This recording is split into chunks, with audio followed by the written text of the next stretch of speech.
Un pays où l'oxygène est une denrée rare, peut-il être un pays sportif? A priori, pas trop. Perché dans la cordillère des Andes, avec des conditions de vie extrêmes pour une bonne partie de la population, la Bolivie est un terrain de jeu hostile. Mais l'homme est ainsi fait que même dans des conditions difficiles, de partout, il joue. Le but de mon voyage, c'est d'éviter l'édème pulmonaire et de découvrir à quoi jouent les Boliviens.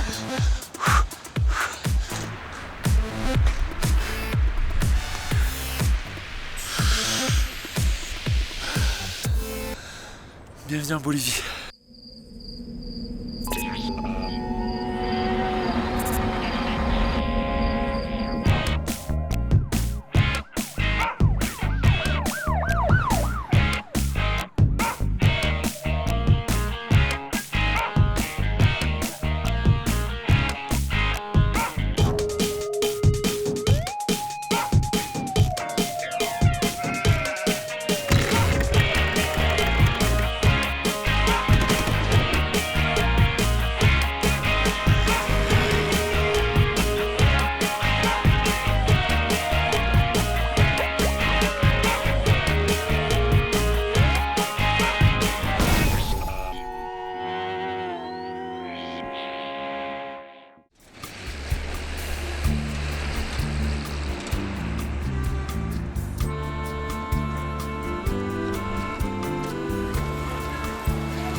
Ah, c'est curieux quand même. Les marchés, c'est drôle, c'est vraiment le royaume des cholitas. C'est le surnom qu'on donne à ces petites femmes aymara qui portent des grands jupons et des chapeaux sur la tête. Elles ont vraiment le visage silencieux de la Bolivie. Mais depuis l'élection d'Evo Morales, qui est le premier président indien du pays, leurs conditions commencent à changer. Elles retrouvent un peu de la voix et elles ont même investi les terrains de sport. Super bon, muy bonito.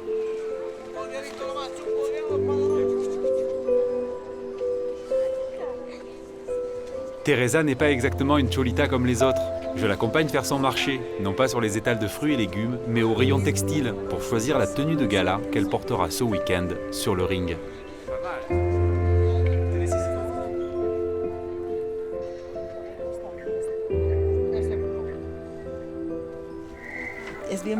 C'est très joli, très élégant.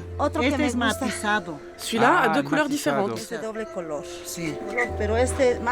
Celui-ci, c'est mon préféré, il a des paillettes. Quand on lutte, le jupon s'envole. Ça éclate en couleurs.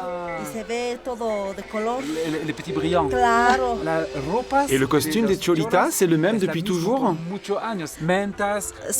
Oui, il y a les chapeaux, les chemisiers, oui. Oui, mais chaque année, il y a de nouveaux modèles. La tendance est une vraie mode pour les cholitas. On pourrait penser qu'elles portent toujours les mêmes jupons, mais en fait pas du tout. C'est vraiment très beau. Oui, il y a plusieurs jupons. Un petit là, et le deuxième qui est plus large. Il est bien plus large. Bon, moi j'adore la mode, le shopping, je suis une vraie femme. Comme una mujer.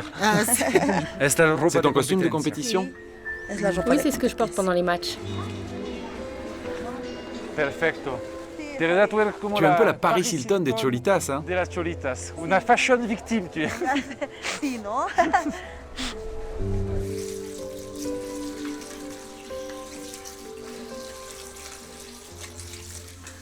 T'as vu, je suis un homme moderne. Oui, c'est bien, il faut que tu saches faire la cuisine.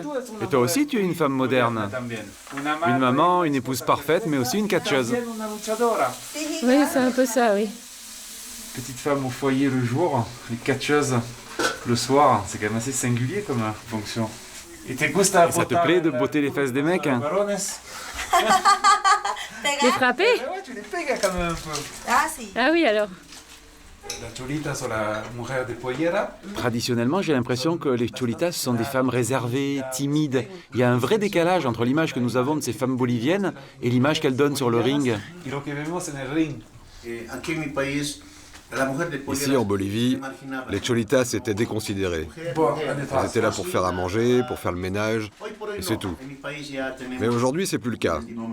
Nous avons des femmes mères, Des femmes députées, des femmes entrepreneuses même.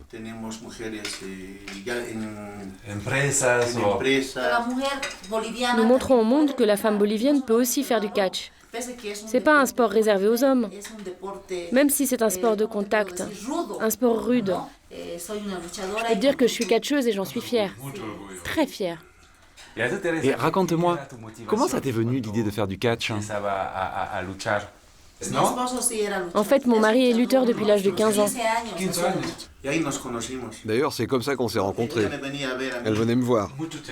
Et on s'est rencontrés comme ça, et c'est comme ça qu'on est tombés amoureux. C'est très mignon.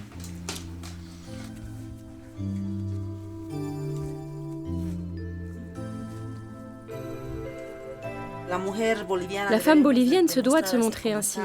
Bien habillée, très féminine, belle. Pour que le public nous apprécie, l'apparence est vraiment très, très importante. Ça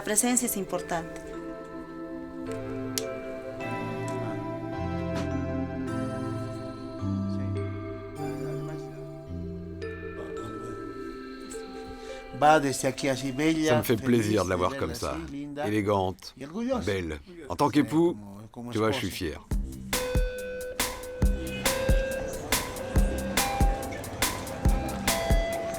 Le petit peuple de La Paz a rendez-vous avec ses super-héros, et dans ce quartier populaire où il n'y a pas trop de cinéma ni de théâtre, mais finalement le catch le dimanche c'est la meilleure des sorties en famille. Uno? Ok, gracias.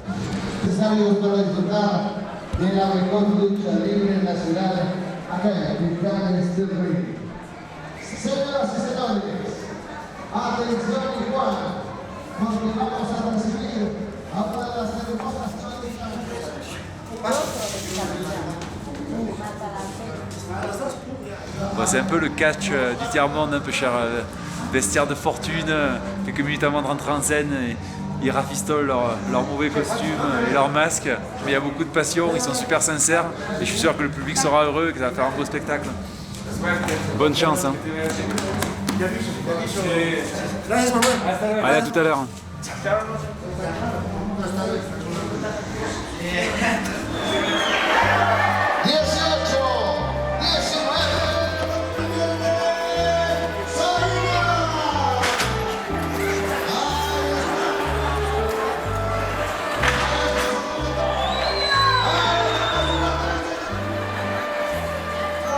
C'est un peu le cirque, il faut bien l'avouer. Il y en a un qui joue le bon, l'autre qui joue le méchant. Au final, c'est toujours le méchant qui se fait éclater. Il n'y a pas l'air d'avoir trop de règles, mais bon. Et vous, quelle est votre Cholita préférée? Angela. Angela. Ah, c'est Thérèse. Je trouve ça très bien, moi, quand ce sont les femmes qui cognent les hommes. Ah, c'est sûr, ça change.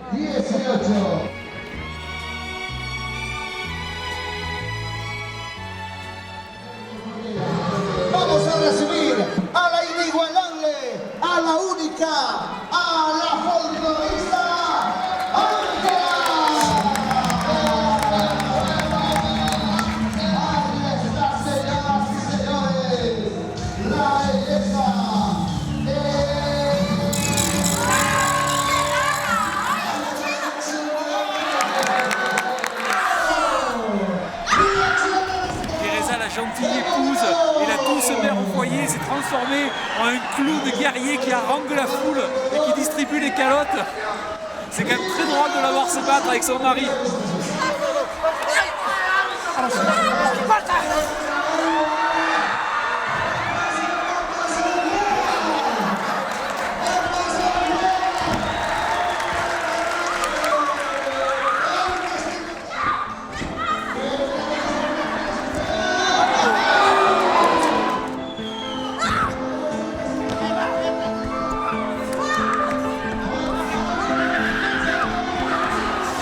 On le déguste là. Allez! Bon, après tout, c'est du catch, hein. Je vais aller lui filer le coup de main.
c'est pas tous les jours que j'aurai l'occasion d'aller défendre une Cholita sur un ring de catch au fin fond de la Bolivie.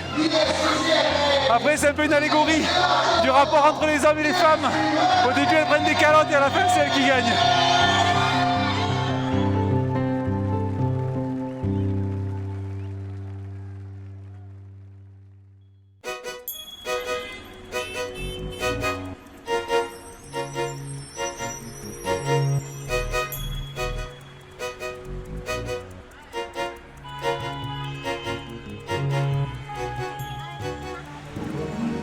C'est un enfer la circulation à La Paz. Et puis il n'y a pas de Vélib. J'ai pas vu un vélo depuis mon arrivée.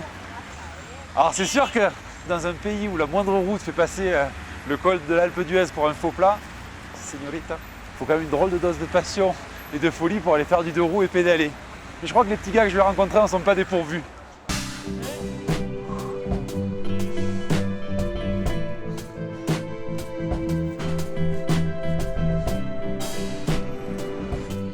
Salut les gars. Bien. Et l'équipe Madness, c'est ton groupe de riders? Oui, c'est mon équipe. Qu'est-ce qui te plaît le plus dans ce sport? Ah, c'est comme toutes les addictions, mais c'est une addiction positive. C'est comme une drogue pour moi. À ce point? Oui, c'est très addictif. C'est quoi? C'est l'adrénaline? Exactement. Et toi, tu vas où pour tes rides? On va souvent sur la route de la mort ou dans d'autres endroits du genre. Il y a une route qui s'appelle la route de la mort. Oui. Il y a beaucoup de virages, et si t'en rates un, t'es vraiment mal. Et le paysage est magnifique aussi. Et tu pourrais m'y amener? Bien sûr, pas de problème, ça peut se faire.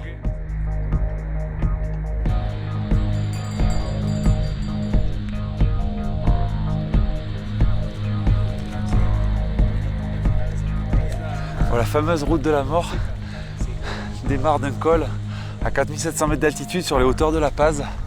Et l'idée, c'est de descendre jusqu'au Yungas, c'est la région subtropicale de Bolivie. Je sens que ça va être une journée très exigeante pour les mollets. Vous avez des conseils techniques à me donner? D'abord, tu dois t'habituer au frein. C'est ce qu'il y a de plus important.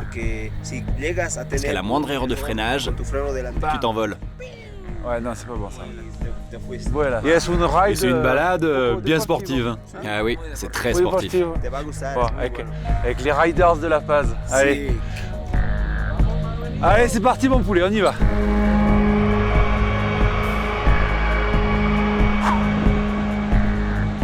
Ça descend quand même super fort.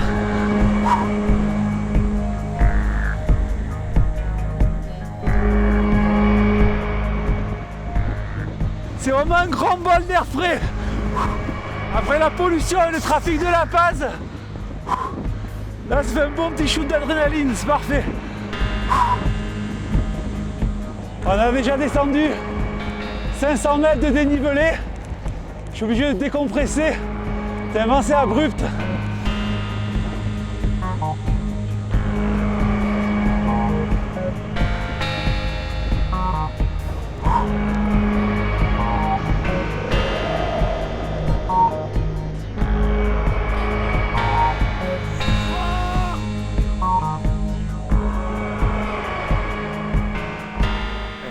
C'est incroyable comme le paysage a changé en moins d'une heure. À partir de là, la route devient un chemin de terre. Ah ouais, on voit juste un petit filet blanc. Bon,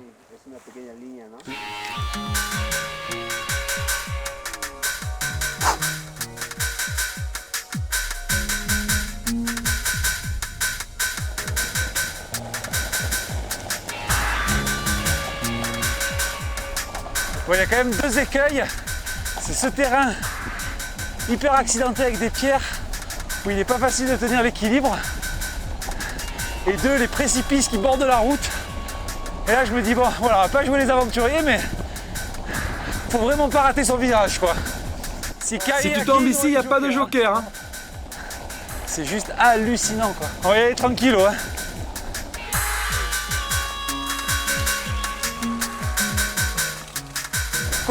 Et c'est quoi ton meilleur temps pour descendre la route? 1h15. Quel kamikaze! Voilà. Ça calme.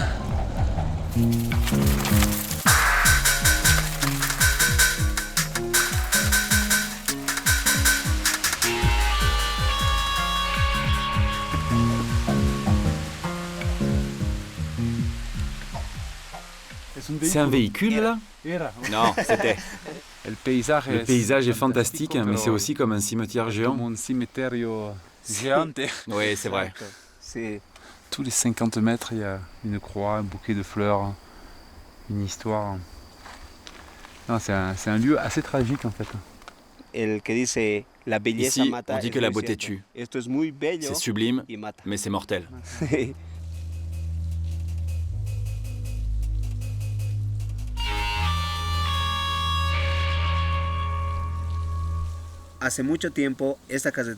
Cette route était considérée comme le chemin des Incas. Très très ancienne donc. Il y avait deux sortes d'Incas, les nomades et les sédentaires. Les sédentaires se sont installés ici pour ancrer leurs coutumes, tandis que les nomades parcouraient tout le pays. C'est comme ça qu'ils ont transmis les cultures de l'altiplano à l'Amazonie. Et cette route était le seul moyen de le faire. Ils l'ont construite à la main. Ils ont dû s'amuser les gars pour creuser cette route à même la montagne comme ça. C'est très difficile d'imaginer qu'il y avait du trafic, que c'était... Cette route a toujours été très dangereuse. Il y a peu de temps encore, il y avait beaucoup de camions de marchandises. Et le gouvernement a fini par changer la réglementation. Ils ont inversé le sens de circulation, ce qui en a fait l'unique route de Bolivie où on circulait comme en Angleterre. Et en 2006, ils ont fini par fermer la route au trafic routier. Si les pierres pouvaient parler, elles raconteraient sûrement tous les accidents où des gens ont perdu la vie. Oui. Si je t'emmène en bas vers la rivière, je suis certain que nous pourrions trouver des crânes, des bras, des ossements humains.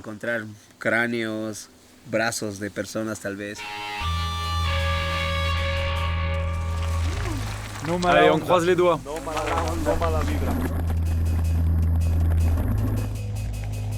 « 80% de la coca bolivienne est produite dans la région des Yungas. Matière première pour fabriquer la cocaïne, cette plante sacrée des Incas fait aussi vivre les paysans de la région, les cocaleros. La zone est sensible. Ça, c'est les tyroliennes que les cocaleros utilisent pour traverser jusqu'au flanc opposé sans avoir à faire le détour ou à passer par le bas de la vallée. Oui, ils utilisent une manta, un grand tissu qu'ils accrochent sur le câble et sur lequel ils se laissent glisser. Tu sais, en essayant de traverser, certaines personnes sont tombées du câble, directement dans le fleuve. Perdre la vie comme ça, c'est... On va traverser, mais avec un autre câble, en meilleur état. Il y a un autre câble? Oui, il est mieux. T'es sûr? Voilà, je suis, mais sans conviction. Hein.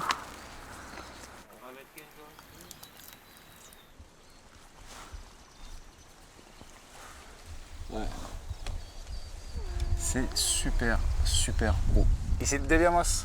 Si on devait marcher jusqu'à l'autre côté, il faudrait combien de temps? Beaucoup trop, ça va plus vite comme ça. Et avec le câble? Une minute. Et quand les cocaleros sont chargés avec des gros sacs de coca... Ouais, c'est plus pratique. C'est quoi la hauteur là? On est à 250 mètres du sol et on est sur 500 mètres de long. C'est comme un tunnel et quand tu vas sortir, tu auras une magnifique surprise. C'est bon, tu es bien assuré. Pour freiner, ne te sers surtout pas de tes mains, hein. Tu dois juste faire pression. Tu vas y arriver? Allez Manuel, tu peux le faire. Merci les gars, merci. Bon, je sens que ça va être un peu tendu. Qu'est-ce qu'il faut pas faire? C'est un peu la journée de tous les dangers là. Hein. Ouais, on vit pour dépasser ses limites. Tout est dans la tête. C'est prêt? Vamos, je vous retrouve là-bas. Ok? Si. Vamos, Manuel. Putain d'Adèle. Oh là là!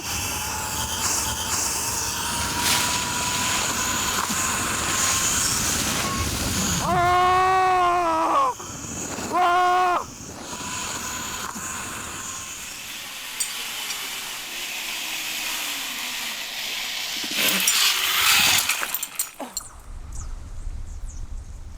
Il est arrivé, c'est bon. Tu peux y aller.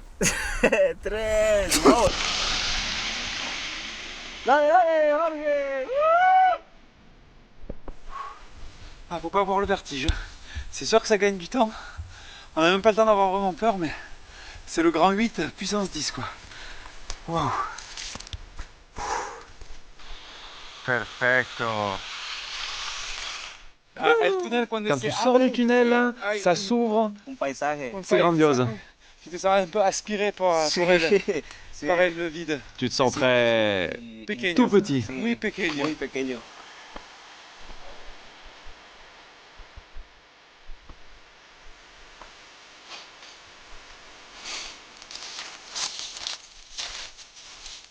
Terreno es muy accidentado y el clima es el mejor, es el ideal para... Ici, le terrain est très accidenté et le climat est parfait pour la culture de la coca.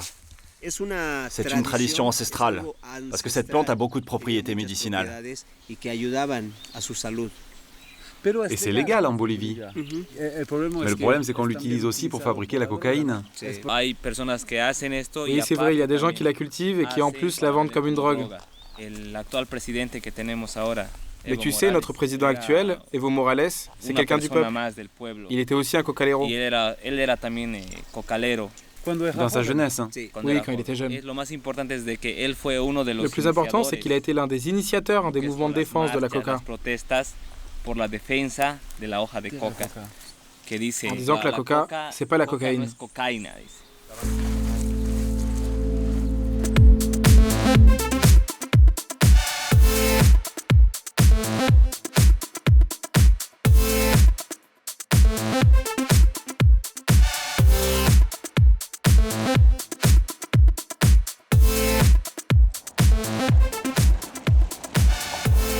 C'est vraiment impressionnant, hein. Magnifique. Merci les gars. Bon, la première victoire, c'est de finir un seul morceau. Completo. Et la seconde victoire, et la deuxième victoire, c'est la bière qui nous attend. Là-bas, c'est Coroico.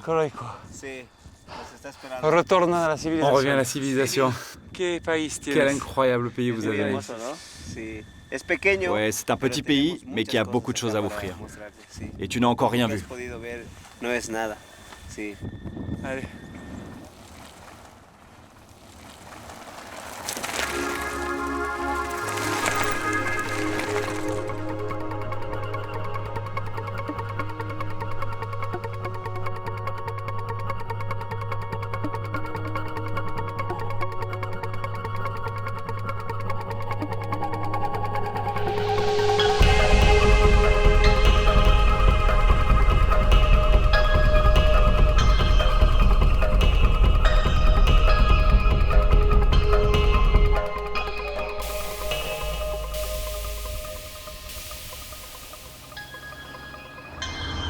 En sport, la Bolivie ne gagne pas souvent de médailles.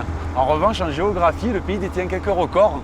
Le lac Titicaca, par exemple, qui est le plus haut lac navigable au monde. Et pour ceux qui veulent bien naviguer à la force des bras, chaque année, le petit estuaire de Tiquina se transforme en piscine géante.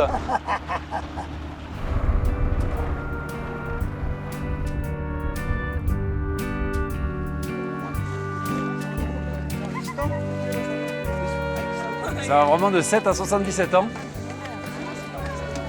Elle va nager, la dame aussi? C'est pour la natation? Non. Vous aussi, vous allez nager? Non.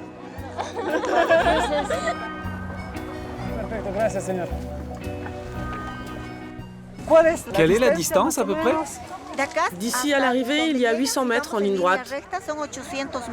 Ouais, mais on nage pas droit. En effet, ça revient à nager à peu près 1 kilomètre.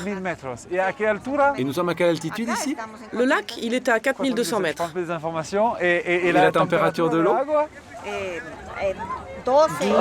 13 degrés. 12. Bon, je garantis pas que je devienne le Michael Phelps des Andes, mais... Vaselina? C'est de la vaseline? Oui, c'est pour imperméabiliser.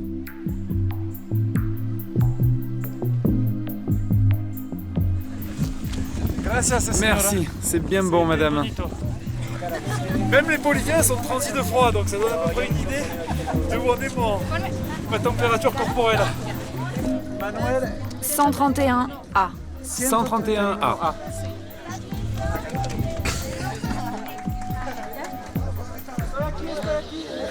J'ai peur que l'altitude me coupe le souffle et que le froid me paralyse les muscles. Messieurs, dames, tout le monde à l'échauffement. La course démarre dans 10 minutes.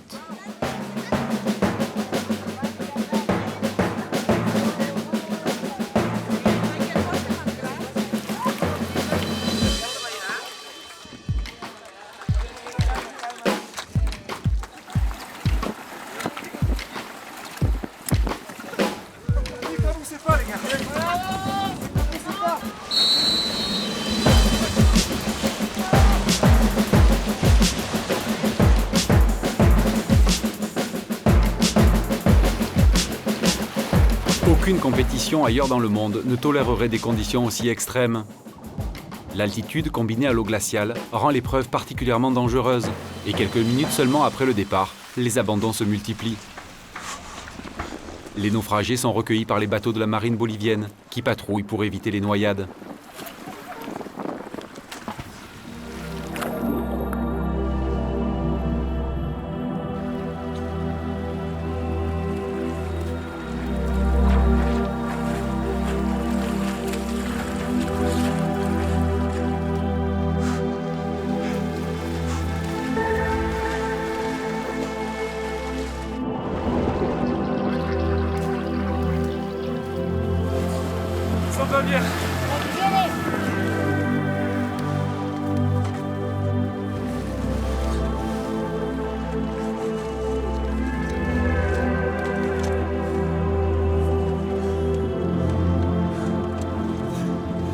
J'allais crever.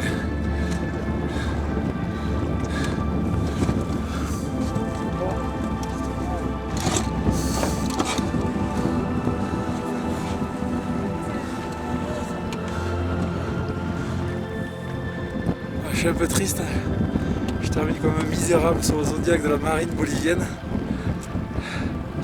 Mais voilà, là, j'étais au bout de mes limites, quoi. Avec l'altitude, c'est dur à expliquer, mais on a l'impression que tout le corps se rétrécit, je commence à avoir mal à la tête et je sentais que j'allais couler à pic. Et voilà, j'avais pas envie de mourir dans le lac Titicaca. Et c'est ça le voyage, parfois ça marche, parfois ça marche pas.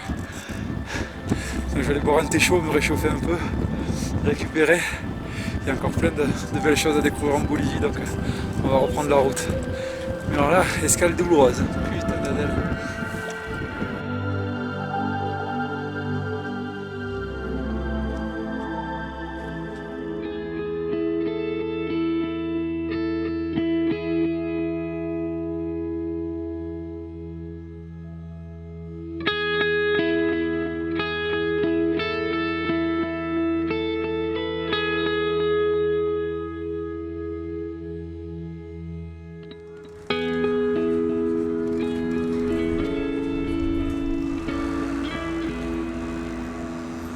Pour cette nouvelle étape, j'arrive à Potosí, la ville des mines.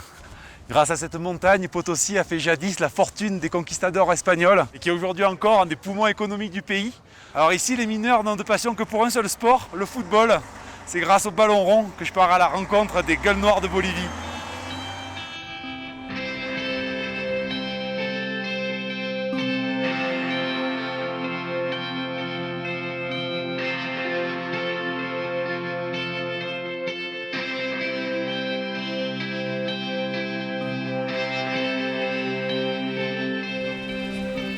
Marcelino est capitaine de son équipe de football.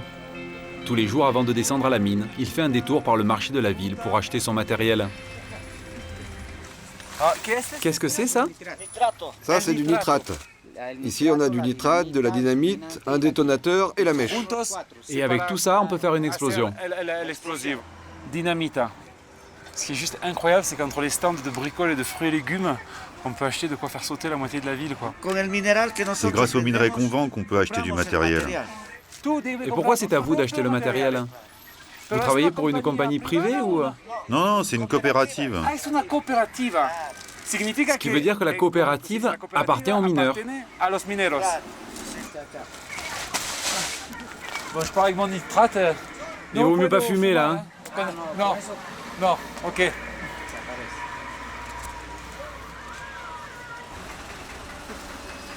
Avec ce genre de petites emplettes, en France, je ne ferais pas 10 mètres sans me faire intercepter par le GIGN.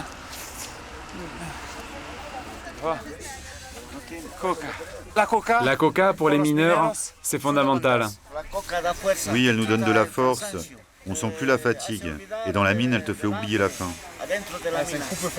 On est à l'intérieur de la mine entre 8 et 10 heures par jour. Et on n'a pas le droit de manger.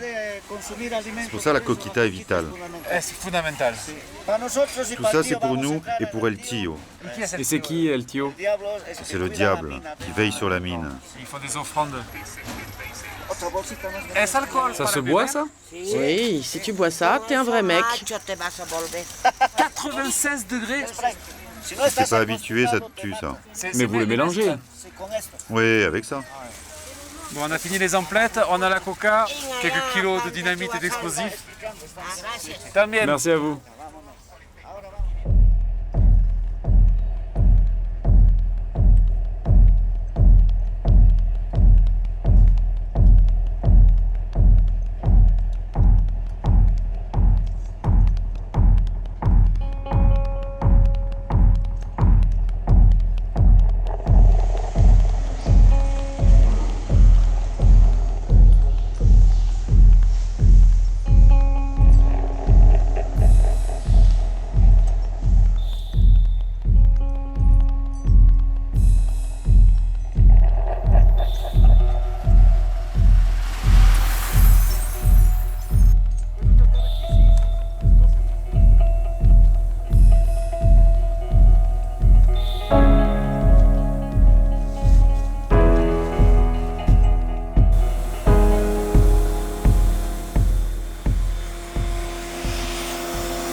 C'est le programme de la journée?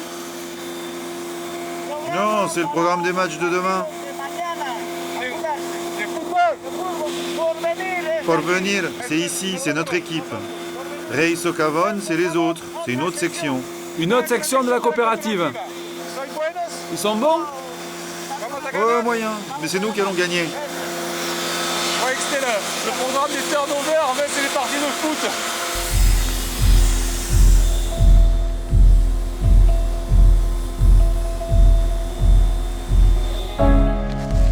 La mine est un labyrinthe de galeries obscures. Marcelino travaille à plus d'1 kilomètre de l'entrée, 300 mètres sous terre.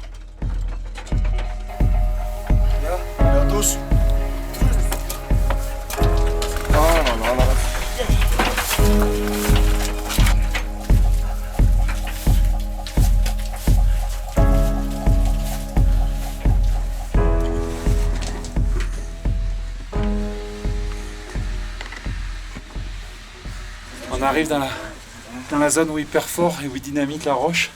Donc il y a des émanations toxiques. Il faut commencer à mettre les masques. Tu portes pas de masque? Non, non, moi je suis habitué. J'en mets seulement au moment de creuser. On s'enfonce quasiment en rampant au fin fond d'une galerie. On est coincé dans un petit trou là. Là ils vont percer pour pouvoir placer la dynamite. C'est des conditions de sécurité qui dépassent l'entendement quand même. Vous avez 1 heure pour percer. Oui. Tenez, c'est pour vous boucher les oreilles. Des boules de fortune, des bouts de sac plastique. Parce qu'apparemment, ça va faire un raffut d'enfer quand ils vont perforer.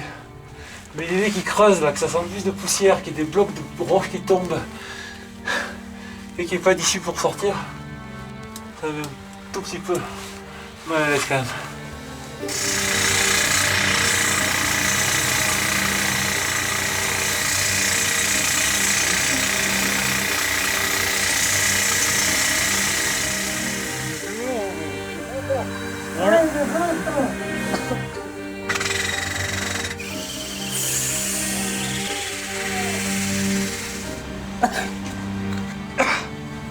On est dans les ténèbres du monde du travail là.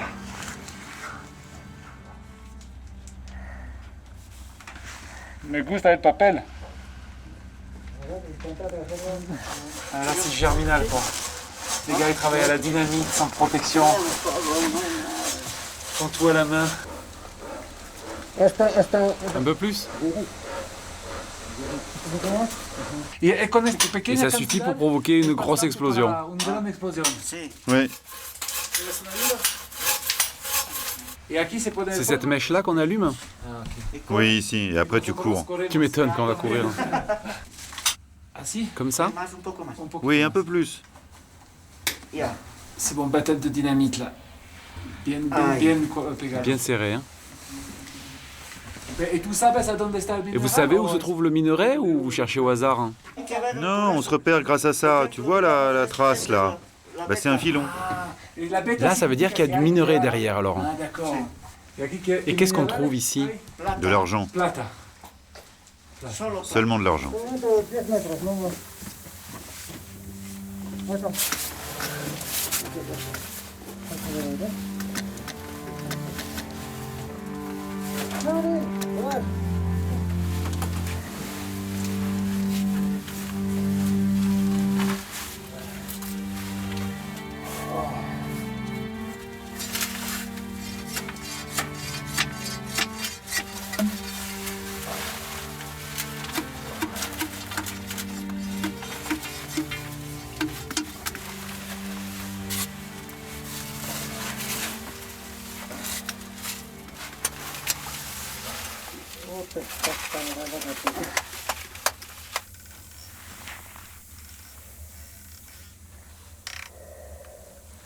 Et c'est bon, ils arrivent là. Ça veut dire qu'ils ont déclenché le compte à rebours? Attention les gars, là, ça va faire boum. Dans combien de temps l'explosion? 2 minutes. Ils se speedent même pas pour revenir, les gars. Combien on a mis de charge là? 6, 7? 8. Ok. Il y a 8 explosions. Et c'est pas dangereux là? Non, on est loin là. Il n'y a jamais d'éboulement? Non, ici c'est sûr. À l'intérieur, plus vers là-bas, là, peut-être qu'il peut y avoir des éboulements. Mais ici, non. Non, non, là ça va.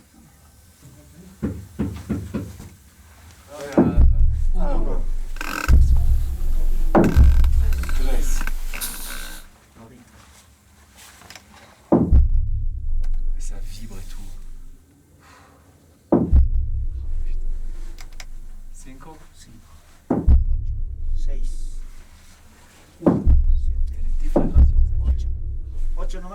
La 8, là c'est bon là. Voilà, ça y est, terminé. Et maintenant, on y retourne pour déblayer. Ouais, c'est ça. Allons-y là.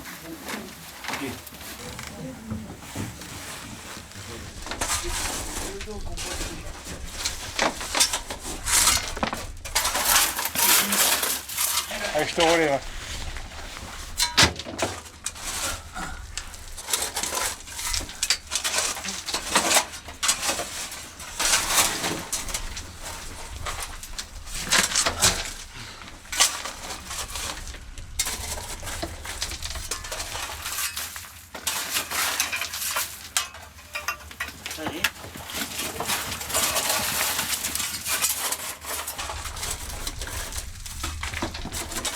Et là, c'est un morceau d'argent.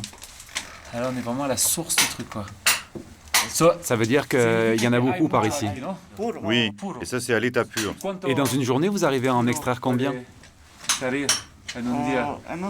varie entre 20 et 30 kilos par jour. Et après, ça part dans un autre endroit pour être traité? On voit tellement le produit fini qu'on oublie que ça part d'ici, quoi, dans les entrailles de la terre. Ça fait 477 ans que des gens travaillent ici dans la mine, sans qu'elle s'épuise. Et vous y trouvez encore de l'argent? Ouais, ouais. Mais toute cette richesse, elle est partie où? Vers l'Espagne. À la fin de chaque semaine sans accident, les mineurs vont se recueillir devant El Tío, le diable des gueules noires. Les tréfonds de la mine se transforment alors en une petite chapelle de roches sombres.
Ça fait du bien de pouvoir respirer.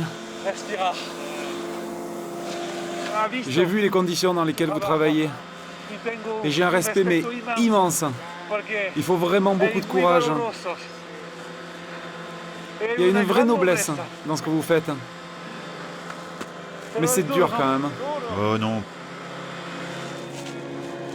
Quand on a la tentation de se plaindre, faut jamais oublier qu'il y en a qui bossent là, quoi.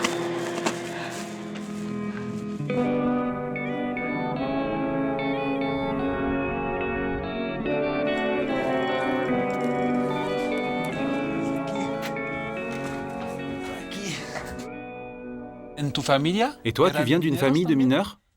Oui, mon père était mineur. Il était obligé de monter à la mine pour subvenir aux besoins de toute la famille. La montagne Cerro vous a donné un peu de richesse, mais elle a aussi pris des vies, non? Quand quelqu'un meurt, c'est parce que El Tío, le diable de la mine, le demande. C'est pour ça qu'à chaque fois qu'on va à la mine, on rend visite à El Tío. On lui fait notre offrande pour qu'il veille sur nous. J'ai l'impression qu'il y a une fierté à être mineur. C'est toute une culture. Avant, le mineur n'était pas tellement considéré. Ça fait pas très longtemps qu'on commence à être reconnu. Vous marchez maintenant la tête haute. Et les valeurs de fraternité, de solidarité que vous avez dans la mine, ce sont un peu les mêmes que l'on retrouve sur le terrain de foot. La fraternité commence dès qu'on sort de nos maisons, jusqu'à l'entrée de la mine. On se parle beaucoup, on se raconte ce qu'on fera dans la mine. On se met d'accord sur tout pour limiter les erreurs. Il en suffit d'une pour qu'il y ait un accident. Et dans quelle mesure le foot t'aide dans ta vie quotidienne? Le foot, c'est super important. Quand on est à la mine, on respire tous les jours un air vraiment mauvais. Du gaz, de la poussière. Et avant qu'on commence à utiliser les masques, on portait tout simplement un foulard pour se couvrir le nez. Rien d'autre. Et c'est comme ça qu'est apparu le mal des mines. Alors quand on fait du sport, on transpire et du coup on élimine les toxines. On en revient à une fonction essentielle du sport, la santé.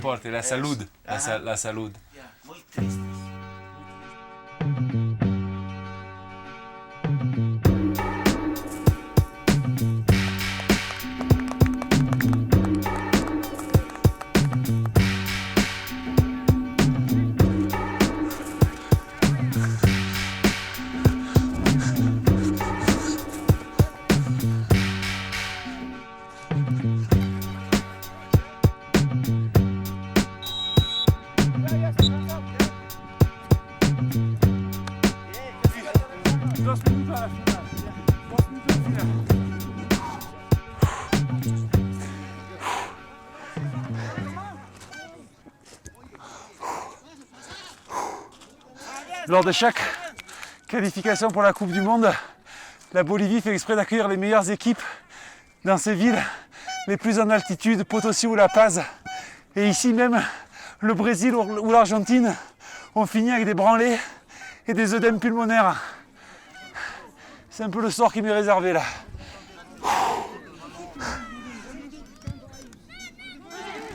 J'ai quitté le navire avant le naufrage. On perd 3-1 là. Allez! Allez, bleu! Oh là là là là.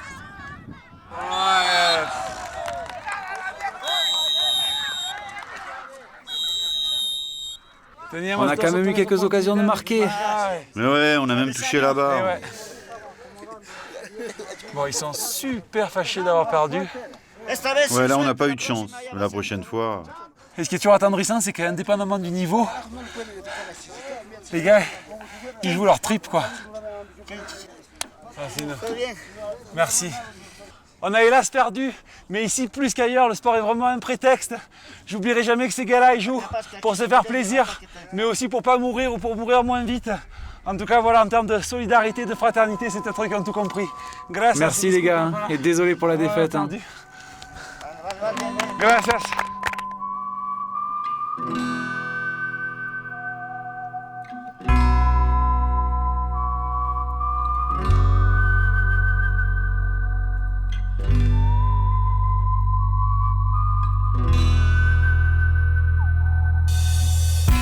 dernière étape de mon voyage, je pars dans le Salar d'Uyuni à la rencontre de Miguel, un des tout premiers parapentistes boliviens.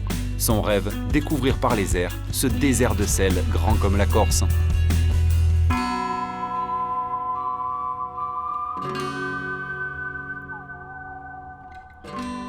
C'est important d'avoir peur, ça doit t'obliger à penser à la sécurité aussi. Je pense que le jour où je n'aurai plus peur, j'arrêterai de voler. L'excès de confiance dans ce genre de sport est un mauvais réflexe. Il faut avoir conscience que ce qu'on fait est dangereux. Et il faut le prendre sérieusement. Pour toi, le vent, tu le considères comme un partenaire ou un adversaire? En général, j'essaie de le considérer comme un partenaire. Mais parfois, il se comporte de manière agressive. C'est un peu comme un jeu avec la mort. Enfin bon, c'est pas vraiment un jeu parce qu'il y a beaucoup de techniques, mais il n'y a pas de joker, ni de filet de sauvetage si vous tombez. Un parapentiste célèbre disait que la mort nous laisse jouer avec elle. Pour nous, c'est un peu ça tout le temps. Ça nous apprend à apprécier la vie.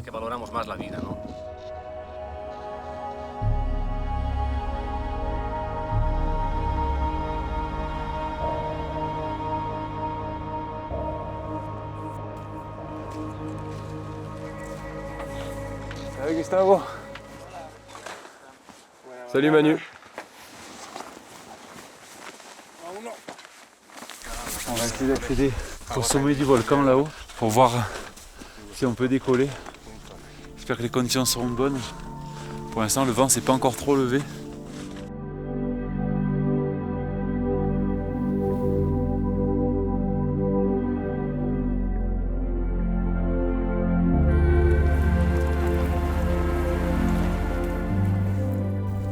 Le 4x4 ne peut plus avancer. La route, la piste s'arrête là. Il reste encore une bonne petite trotte.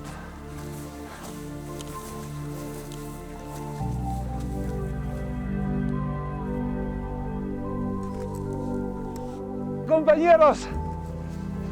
Ils grimpent comme des cabris, les gars.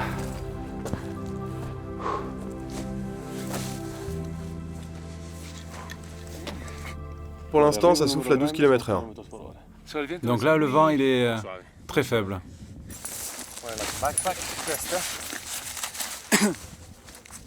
On va voler à quelle altitude à peu près?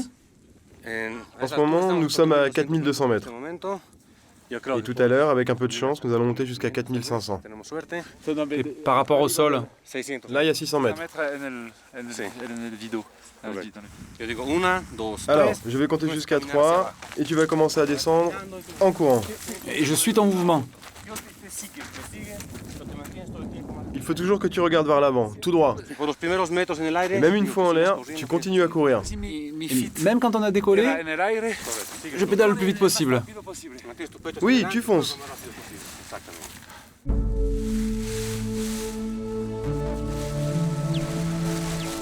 Assez?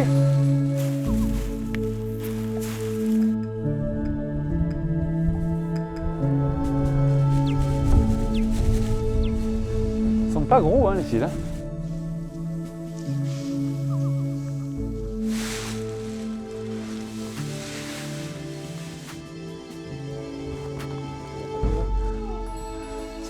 Qu'est-ce que tu penses de l'endroit? Depuis cette hauteur, c'est vraiment très beau. Nous avons de bonnes conditions et je pense que ça va être rock'n'roll. Mais dis-moi, toi aussi c'est la première fois que tu vas voler sur ce spot. C'est ton baptême, toi aussi. Et à chaque première fois, tu ressens quelque chose d'un peu spécial? Même si c'est pas la première fois, il y a toujours un peu d'appréhension. Il faut rester vigilant. Bon, Miguel, j'ai une famille qui m'attend. Et pendant les 20 prochaines minutes, j'ai ma vie entre tes mains. Alors profite bien, mais fais quand même en sorte que j'arrive entier. Radio check. Quelques secondes du coup d'envoi. On attend le vent là? Oui, dès que c'est bon, on y va. Allez Manu. Allez Miguel. C'est le vent qui donne le coup d'envoi. Le décollage, c'est le moment le plus critique. Il faut vraiment être bien bas sur les appuis pour ne pas tomber. Et après, c'est un grand saut dans le vide, direction la banquise de sel. Quel pays, quel terrain de jeu, quoi. C'est incroyable. Il utilise du papier cul pour avoir le sens du vent, lui. De l'autre côté, je préfère attendre et partir dans les conditions optimales plutôt que finir en torche, planté comme un javelot dans la paroi. Ouais, poulet, on y va là? T'es prêt? Si. Allez, vamos.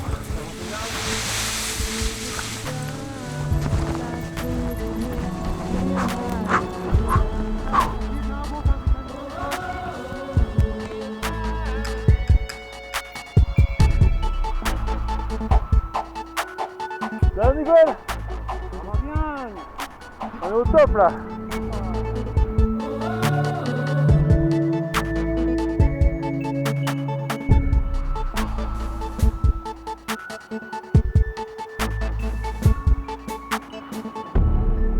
C'est un sentiment hyper partagé. Il y a un sentiment de liberté, d'être un oiseau dans un site exceptionnel. Et ça n'a pas de prix. Voilà, on se sent minuscule, vraiment minuscule.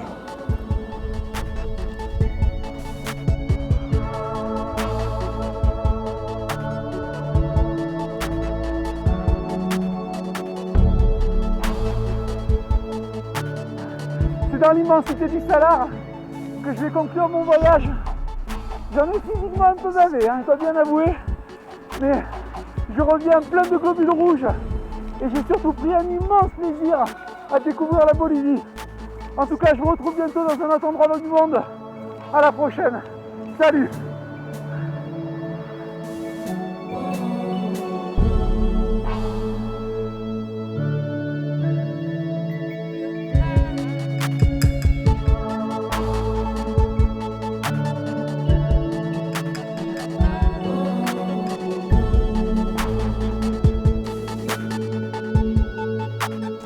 Miguel, je sais pas comment on dit en espagnol, mais tu m'as donné une fessée sensorielle.